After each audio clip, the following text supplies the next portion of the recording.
paz de Deus, através do nosso Senhor Salvador Jesus Cristo, esteja com todos os ouvintes de Bible Respondes. Mais uma vez está aqui na sessão de EBD, Escola Bíblica Dominical, do canal A Bíblia Responde. E trazendo aí já o sumário dessas 3 revistas que nós temos nesse primeiro trimestre, se Deus assim nos ajudar. No segundo trimestre nós vamos estar trazendo aí 5 das revistas das Escola Bíblica Dominicais que são estudadas nas igrejas locais.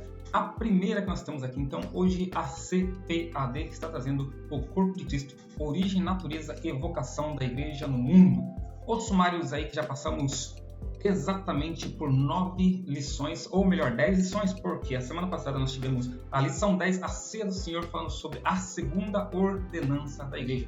E hoje uma lição não menos importante, que é a lição 11, falando o culto da igreja cristã. Como deve ser o culto da igreja cristã? E quando não cultua? Todas essas respostas vai estar sendo trazidas aqui, então, nessa lição 11 do dia 17 de março de 2024, que é o culto da igreja cristã. O texto está ali em 1 Coríntios 14, 26, diz: Que farei, pois, irmãos?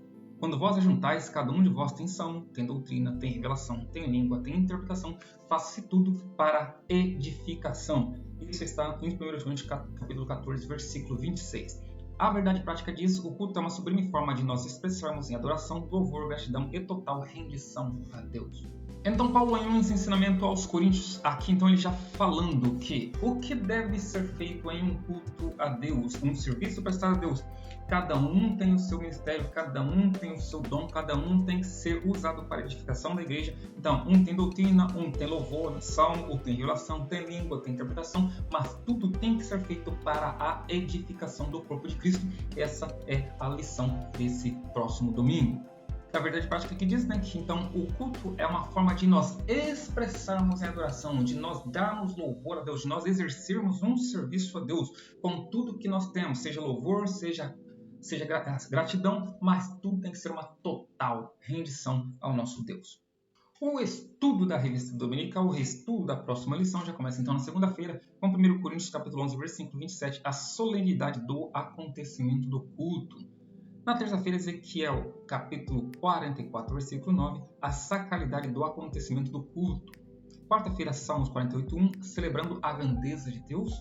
Quinta-feira, 1 Coríntios 14, 26, o culto deve trazer edificação. Sexta-feira, 1 Timóteo 4:13, as escrituras com base no verdadeiro culto cristão. E no sábado, Efésios 5, do 18 ao 20, louvando a Deus de maneira sincera e de todo o coração. Você então vai estar abrindo a sua Bíblia de segunda a sábado, lendo aí esses versículos para que você já possa estar inteirado do assunto do próximo domingo.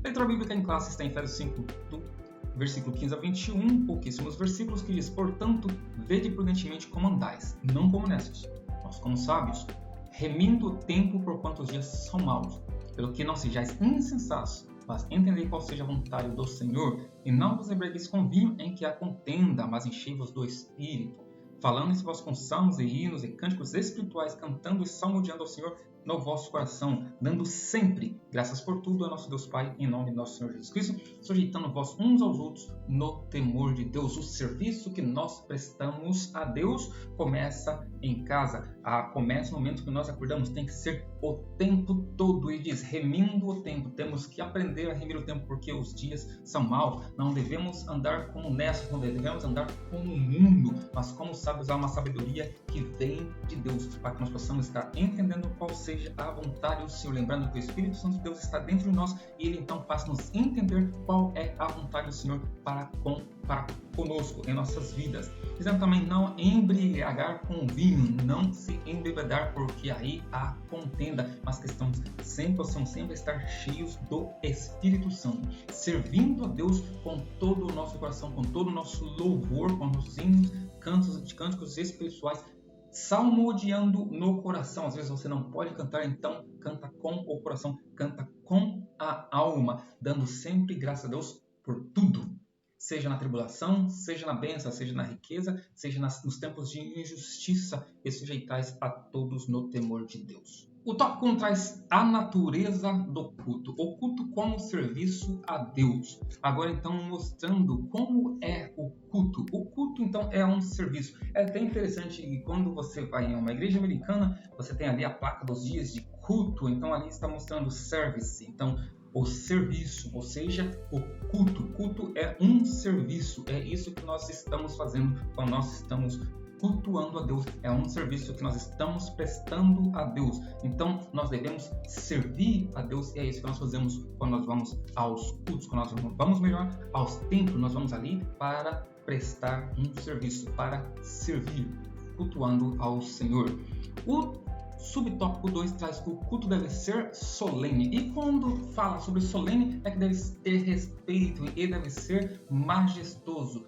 Ambas as coisas são importantes. Então, não é só o conteúdo, mas a maneira como nós cultuamos ao Senhor. Isso aqui, às vezes, está sendo muito perdido nos dias atuais. Está deixando de ser ensinado, mas a revista dominical, a Escola Bíblica Dominical EBD, vem para isso, para lembrar aos crentes como deve portar, como que é que deve ser o culto ao Senhor. Deve ser solene, com respeito. Então aí não é só o conteúdo, não é só aquilo que você está ouvindo, mas também a maneira como você está se portando. Ambas as coisas são super importantes. O terceiro ponto, o terceiro subtópico, o culto é santo. Então, logo mais, se Deus é santo, o culto também deve ser santo. Ou seja, o serviço prestado a Deus, o serviço que nós prestamos a Ele também deve ser santo. Quando nós estamos dentro da casa de Deus, ou melhor, todo momento que nós estamos na presença de Deus, nós devemos então estar na presença dele com santidade, porque não podemos esquecer que Deus é santo. O segundo tópico traz o propósito do culto. Qual que é o propósito do culto? Qual que é o propósito de servir a Deus? O primeiro é glorificar a Deus. Então, quando nós estamos prestando um culto a Deus, quando nós estamos servindo a Deus, é como uma forma de glorificação. Glorificar a Ele por tudo, tanto pelo que Ele faz, como pelo que Ele é. As grandezas de Deus e os seus poderosos feitos, não podemos esquecer que é tanto quanto uma coisa quanto a outra. Primeiro, glorificar a Deus pelo que Ele é, e depois glorificar a Deus pelo que Ele faz. E quando não se cultua a Deus, é o segundo subtópico, ou seja, há cultos que têm forma de culto, que parece um culto, mas não é um culto. Será que você já passou por experiências dessa aqui? Vem trazendo, e quando não se cultua a Deus? Então, há cultos que não se cultua a Deus, devemos estar aí muito perceptíveis, com os olhos abertos para isso, porque infelizmente há muitas reuniões que estão assim, parecendo envernizadas, mas quando tira o verniz não é aquilo que você estava esperando que fosse. Então devemos estar aí atentos, porque há cultos que não é para servir a Deus. Edificar a igreja é o terceiro subtópico desse tópico 2. Então, esse é o terceiro propósito, é edificação da igreja. Não podemos esquecer que tudo que é feito na igreja, todo o serviço que é prestado a Deus é para a edificação da igreja. Deve-se buscar a edificação da igreja. Paulo veio aí ensinando os coríntios, então ele mostrando que mesmo os dons espirituais, então, está ali para a edificação da igreja. Se não edifica a igreja, não serve para estar no ambiente de serviço, no ambiente de glorificação a Deus. Pensa aí, como uma empresa, quando você está no ambiente da empresa, você está ali o quê? Para trabalhar. Então você está ali para que a empresa possa ganhar com o que você está oferecendo. Se você estiver fazendo uma coisa que não vai trazer benefício para a empresa, então logo mais você não serve para estar na empresa. Quando nós estamos diante de Deus prestando serviço, é a mesma coisa. Nós estamos ali para prestar um serviço a Deus e trazer edificação para a igreja. Se o que você está fazendo não vai ser para cultuar a Deus, para estar trazendo um serviço a Deus e nem para edificação à igreja, logo mais tudo que você estiver fazendo ali vai estar sendo em vão. Então, muita atenção, isso para isso que serve a EBD, Escola Bíblica Dominical, que você vai estar aprendendo no próximo domingo. E a liturgia do culto, então, como deve ser feita, é o terceiro tópico. O primeiro tópico mais importante vem trazendo, que é a exposição da Bíblia. Infelizmente, muitas igrejas estão perdendo essa liturgia aqui, lembrando que a exposição da Bíblia tem que ter um lugar de primazia na dinâmica litúrgica do culto. Então, os pastores, os líderes locais devem estar atentos a isso. Será que a Bíblia está sendo falada mais do que qualquer outra coisa ou menos? Não, não pode ser meia-meia, tem que ser mais. É a primazia. Lembrando que o Senhor Jesus foi o nosso maior exemplo e ele fez a exposição das Escrituras à base do seu ministério. Ou seja, o ministério de Cristo estava na palavra de Deus. Então, a exposição da Bíblia é a primazia e tem que estar em primeiro lugar na liturgia do culto bíblico. Adoração entusiástica, o segundo subtópico, aí mostrando que o nosso serviço a Deus tem que ser de forma entusiástica. Então, nós vemos aí biblicamente que a adoração na igreja primitiva era entusiástica, era de coração, era de alma. Às vezes você vê um vídeo, assiste ali alguns louvores de algumas culturas, de algumas igrejas, onde eles mostram aquele louvor entusiástico, mesmo na hora da palavra de Deus, é aquela forma entusiástica que as pessoas adoram a Deus de uma forma de coração. A adoração a Deus tem que ser de todo o coração, de uma forma entusiástica. E o terceiro subtópico, mostrando que o lugar de adoração no culto pentecostal, como que é na igreja pentecostal. Então, vemos nos cultos pentecostais, os cultos pentecostais foram muito conhecidos pela forma como que se adora a Deus, às vezes batendo palma, dando louvores em alta voz, levantando as mãos, aí mostrando que Cristo está exatamente ali naquele lugar, com dons espirituais sendo utilizados pelas pessoas a qual o Espírito Santo de Deus deu os dons. Então, o culto pentecostal é dessa forma que nós conhecemos. Espero que você esteja aprendendo bastante sobre o culto e não somente aprendendo, mas também fazendo com que o seu serviço a Deus seja de uma forma bíblica, como ensinado pelas Santas Escrituras. Obviamente você vai estar lendo a revista, indo para a Escola Bíblica Dominical no próximo domingo, para que você possa estar aprendendo mais da EBD na sua igreja local. Deus te abençoe, boa aula! Estudantes da revista Betel, trazendo então nesse trimestre Família um Projeto de Deus, que você já está acompanhando essa revista há mais de 10 lições aí. Então, moldando lares estruturados, saudáveis, estabelecendo um legado de valores segundo a Bíblia Sagrada. Essa é a revista desse primeiro trimestre de 2024. Como nós dizemos aí, então, no sumário já passamos aí exatamente por 10 lições. A semana passada tivemos a lição 10, relacionamento ideal entre os cônjuges. Como falamos, não é um relacionamento perfeito, mas um relacionamento ideal. E hoje, então, nós estamos trazendo a lição 11, essa lição 11 do dia 17 de março de 2024. Então, se a semana passada falamos sobre relacionamento ideal entre os cônjuges, nessa lição vai estar falando sobre relacionamento ideal entre pais e filhos.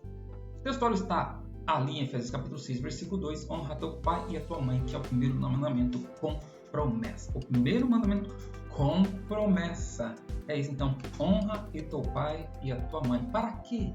Para que se prolonguem os seus dias na face da terra. Então aí está a promessa para esse mandamento aqui, Efésios 6, capítulo 6, versículo 2. Verdade aplicada de os filhos precisam ser obedientes aos seus pais, mas os pais não podem provocar ira nos seus filhos para não perderem o ânimo. Aqui então vai por ambos caminhos, os filhos sendo obedientes aos pais e os pais não provocando a ira aos filhos para não perderem o ânimo. O objetivo da lição é apresentar as atribuições dos pais, destacar as funções dos filhos, explicar os deveres entre os filhos e os pais. Texto de referência aqui está em Provérbios capítulo 22, versículo 6, também Efésios 6, 1, 2, 3 e 4. Provérbios 22 diz, instrui o menino no caminho que deve andar, e até quando envelhecer não se desviará dele. Então, se o menino é ensinado no caminho, ele pode até desviar do caminho, mas ele não vai se esquecer do caminho em que ele foi ensinado, mesmo quando velho. Isso aqui está em Provérbios capítulo 22. Efésios diz, vossos filhos, sejam obedientes a vossos pais no Senhor, porque isso é justo. Honra teu pai e tua mãe, que é o primeiro mandamento com promessa, para que te vá bem e vives muito tempo sobre a terra. E vosso pai não provoqueis a vossos filhos, mas criai-vos na doutrina e administração do Senhor. Aqui então está ali também no textuário, então mostrando aqui qual é o papel de cada um, tanto dos filhos quanto dos pais. Está aqui no texto bíblico que você vai estar lendo, vai estar preparado então para a aula que vai ser dada no próximo domingo na tua igreja local. As leituras complementares, então, o estudo começando então na segunda-feira, Salmo 127, 3 ao 5, os filhos são herança do Senhor. Você vai pegar a sua Bíblia e já vai então estar aí se preparando para a próxima aula. Terça-feira, Provérbios 10, 1, os filhos alegram os pais. Quarta-feira, Provérbios 27, os pais justos têm filhos felizes. Quinta, Provérbios 29 e 17, a importância de disciplinar os filhos. Sexta-feira, Provérbios 30, 11, os filhos não podem amaldiçoar os pais. Sábado, Provérbios 31, 28, os filhos devem abençoar os pais. E então, motivo de oração, ore para que o relacionamento dos pais e dos filhos seja saudável. Então aí, na segunda-feira, você já começando o estudo dessa lição para que chegue no domingo preparado. Não só o professor, os alunos também devem estar preparados então para estar ajudando o professor e também ajudando os outros irmãos ali que talvez possa ter um pouco mais de dificuldade para aprender. Você então vai estar fazendo a sua parte. O tópico 1 começa com a atribuição dos pais. Agora, quais são as atribuições dos pais? O primeiro subtópico então vem trazendo o relacionamento com responsabilidade. Então, os pais têm que ter responsabilidade para com os filhos. É responsabilidade dos pais, aqui mostrando então dentro da Bíblia e também mostrando dentro da lição. O relacionamento deve ser com diálogo, então não é simplesmente ordenança, mas tem que ser conversado. Obviamente, o pai, como o pai responsável da casa e pelo filho e tudo mais, ele tem a palavra final, mas obviamente tem o que é que está acontecendo, posso ajudar em alguma coisa, fazendo o papel de pai com diálogo. E o relacionamento tem que ser sem maus tratos. Quando diz sem maus tratos, não deve dizer, então, que se ele precisa de uma palmada, ele não vai receber. Obviamente, se ele precisa de uma palmada, ele vai receber. Isso aí não é maltrato. Os maltratos é quando você espanca, é quando você deixa sem a alimentação, é quando você deixa sem educação, sem habitação. Aí sim pode ser, então, motivos de maus tratos. As funções dos filhos, os deveres dos filhos em relação aos pais. Se no primeiro foi essa atribuição dos pais, agora quais são as funções dos filhos? Os deveres dos filhos em relação aos pais. Então agora os filhos têm os seus deveres a cumprir em relação aos pais. Os pais já fizeram o seu papel, agora os filhos vão fazer também o seu papel. A consciência dos filhos em relação aos pais, principalmente agora quando já está numa outra fase, uma fase idosa, qual que é a consciência que os filhos têm em relação aos pais? Tem que ser consciente, lembrar que eles fizeram a sua parte e agora nós devemos então fazer a nossa parte como filhos. E a gratidão dos filhos em relação aos pais. Devemos ser gratos pelo que eles fizeram por nós, então nós devemos ter o reconhecimento, a consciência e a gratidão. O terceiro tópico, então, vai trazendo os deveres compartilhados, pais e filhos. Agora, se eram as funções dos filhos e a atribuição dos pais, agora quais são os deveres compartilhados? Primeiro subtópico, então, mostrando o relacionamento tem que ser com amizade. Às vezes, há muitos pais que acham que não podem ter uma amizade com o filho, porque senão o filho vai ser desobediente. Não, uma coisa é uma coisa, outra coisa é outra coisa. Então, pode haver amizade desde que haja respeito e respeito mútuo. Cada um fazendo a sua parte, mas sim, um relacionamento construído com amizade. Relacionamento com compreensão. Agora tem que ter uma compreensividade entre o pai com o filho para com o pai. E o relacionamento com perdão. Obviamente, aí, todos os relacionamentos devem haver com perdão. Às vezes nós somos machucados, quando nós somos machucados, então nós devemos perdoar para que a nossa ferida possa ser curada. Aí, então, trazendo nessa próxima lição aí, que você vai estar no próximo domingo, estudando durante a semana, ok? Para que você possa ajudar o seu professor na escola bíblica local. Deus te abençoe, boa aula. Para quem vem acompanhando a revista PEC, Programação de Educação Continuada, então, esse trimestre estamos trazendo já o Provérbios, Eclesiastes, Cântico dos Cânticos, que você já vem acompanhando já há várias lições, já passamos aí por todo o livro de Jó, por 4 lições, lição 2, 3 e 4, também por todo o livro de Provérbios, também com 4 lições, 5, 6, 7, 8, e começamos na lição 9 com o livro de Eclesiastes, capítulo 1 ao 4, depois a semana passada tivemos a lição 10, Eclesiastes do 5 ao 8, falando a casa de Deus e os contrastes da vida. Hoje nós estamos na lição 11, que estamos falando sobre Eclesiastes, o final, então, do 9 ao 12. Essa próxima lição do dia 17, então, estamos falando sobre Eclesiastes 9 a 12, o final dos viventes, é a última lição do livro de Eclesiastes.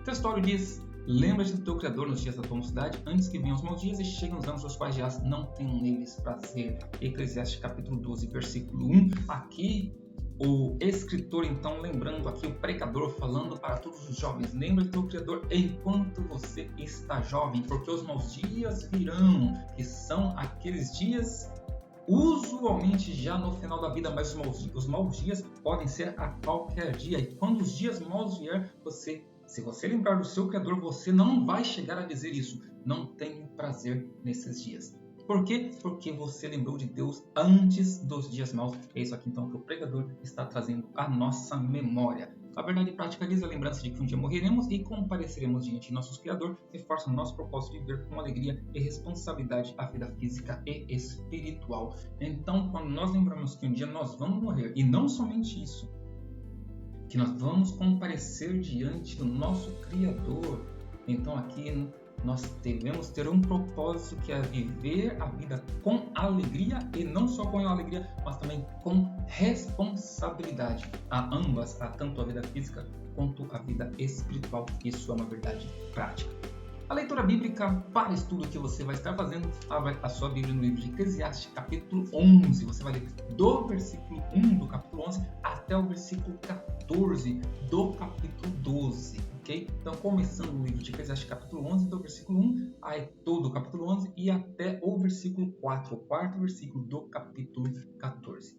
A aplicação pessoal diz: a conclusão dos livros de sabedoria é: teme a Deus e guarde os seus mandamentos. Por nisso está a sabedoria e o bem-estar do homem. Então, se em Eclesiastes o pregador começa dizendo vaidade, diz o pregador, tudo é vaidade, vaidade, vaidade, tudo é vaidade. Então, no final, a conclusão, ele fala assim: olha, o final de tudo é: teme a Deus e guarde os seus mandamentos. Então, se tudo é vaidade, aqui está o final de tudo: teme a Deus e guarde os seus mandamentos. Pronto. Então aqui está a sabedoria e o bem-estar de todo homem da face do mundo. O primeiro tópico vem trazendo estímulo e propósito para a vida. Às vezes nós nos questionamos qual que é o propósito da vida. Obviamente, nós podemos ler a Bíblia e ali vai ter estímulo e propósito para a nossa vida quando nós perdemos estímulo, quando nós perdemos esse propósito. Eclesiastes 9, do 1 ao 18. O tópico 1 vem trazendo sobre refeições alegres. Quem é que não gosta de comer? Eu acredito que a maioria das pessoas gosta de comer. Eclesiastes 9:7 vem trazendo aí sobre refeições alegres. Então isso é o primeiro tópico, o primeiro subtópico. Vestes alvas e óleos sobre a cabeça. Aqui então falando sobre a alegria de viver e também sobre como estar bem diante da vida. Eclesiastes capítulo 9, versículo 8. E o subtópico 3, desfrute do casamento e do trabalho. Se tem duas coisas que o homem deve desfrutar, é do casamento e do trabalho. Eclesiastes 9, do 9 ao 10. Então, isso tudo para falar sobre estímulo e propósito para a vida. Perdeu o estímulo? Perdeu o propósito? Leia Eclesiastes, ali vai estar trazendo estímulo e propósito para a vida, palavra de Deus. Segundo tópico vai trazer a vida e a juventude. Eclesiastes 11, do 1 ao 12, até o versículo 1 do capítulo 12. Alegre-te, jovem, é o primeiro subtópico, Eclesiastes 11, 9 a 10. Então, jovem, alegre-se. Para que andar triste? Você ainda está na juventude, então alegre-se. Esse é o primeiro subtópico. Caminhos do coração e do olhos é o segundo subtópico, Eclesiastes 12, 1b. Aqui então trazendo os caminhos. Quais são os caminhos do coração? E quais são os caminhos dos olhos? Às vezes nós vamos para aquilo que o nosso coração manda, às vezes nós vamos para aquilo que os nossos olhos veem, e aqui vem falando sobre isso no segundo subtópico. O terceiro vem trazendo: Deus te pedirá conta. Então, se você pode ir pelos caminhos do seu coração, você pode ir pelos caminhos dos seus olhos, mas aqui em Eclesiastes 12, do 1c, então, vem mostrando que Deus pedirá conta dos caminhos que você toma. O capítulo 3, ou o tópico 3, melhor dizendo, vem trazendo sobre o idoso e a morte, Eclesiastes 7, 1 a 8, 1 a 17, não tem como fugir. Então, se nós formos pelo caminho natural do ser humano, obviamente um dia nós vamos nos envelhecer e, consequentemente, nós vamos morrer. Esse é o caminho natural do ser humano, lembrando que a morte vem para todos. E o primeiro subtópico falando sobre lembra do teu Criador, Eclesiastes 12, 1. Então, textual já mostrando, né? Lembra do teu Criador nos dias da tua mocidade aqui. Lembra-te do teu Criador. Esse é o primeiro subtópico. Idade avançada e a morte, Eclesiastes 12, 2 a 7. Então, se nós seguirmos o curso natural, aí nós vamos chegar então numa idade avançada e, consequentemente, a morte. Então, aqui falando aqui no subtópico 2, muito importante, principalmente para nós que já estamos meio caminho andado, estamos indo para essa parte natural da vida. E o terceiro subtópico é falando sobre o resumo final, Eclesiastes 12, 13 a 14. Então, o resumo final de tudo, não somente de Eclesiastes, mas o resumo final de tudo. Então, adore a Deus e siga os seus mandamentos. O resumo final de tudo aqui, então, no subtópico 3, que é do tópico 1, falando sobre o idoso e a morte. Eu espero que você esteja aí aprendendo, estudando, participando na escola bíblica dominical da tua igreja local. Deus te abençoe. Boa aula e que o Espírito Santo fale melhor no teu coração, te ensinando melhor e te capacitando melhor cada dia mais. A todos os estudantes aí de Escola Bíblica Dominical, aí participe conosco aí sempre nessa sessão da EBD. Trazemos aqui o sumário. Brevemente estaremos aí com mais lições de Escola Bíblica Dominicais para que você possa estar aprendendo todas as escolas bíblicas dominicais locais. Porque a Bíblia responde e, obviamente, Deus abençoa, não somente hoje e sempre, a você e a todos os demais nossos irmãos no mundo. Fique com Deus e até a próxima.